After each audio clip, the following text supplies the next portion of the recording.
আমাদের সবার পরিচিত একজন শক্তিশালী, প্রতিভাবান এবং সফল অভিনেতা যিনি সারা বিশ্বের জনপ্রিয়তার শিখরে রয়েছেন, আর তিনি হচ্ছেন থালাপতি বিজয়। সম্প্রতি থালাপতি বিজয় তার ভক্তদের সঙ্গে একটি অনন্য অভিজ্ঞতা শেয়ার করেছেন। তিনি জানিয়েছেন যে সময় তিনি নামাজ পড়েন সেই সময় তিনি একটি অদ্ভুত শান্তি অনুভব করেন। অনেকেই হয়তো জানেন না, থালাপতি বিজয় ধর্মের প্রতি ভালোবাসা ও শ্রদ্ধা অনেক আগে থেকেই শুরু হয়েছিল।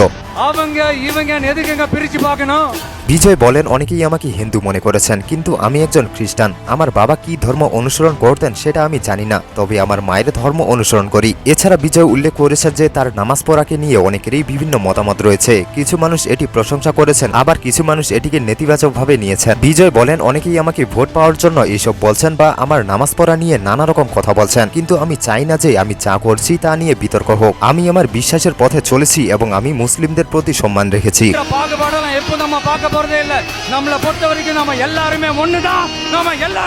বিজয় আরও বলেছেন, ইসলাম আসলে একটি শান্তি ধর্ম। এই ধর্মের মূল হলো ভালোবাসা, সহানুভূতি এবং একে অপরকে সাহায্য করা। আমি মুসলিমদের মধ্যে ঐক্য দেখেছি, তারা কিভাবে একসঙ্গে ইবাদত করে, এটা আমার কাছে অনেক সুন্দর লাগে।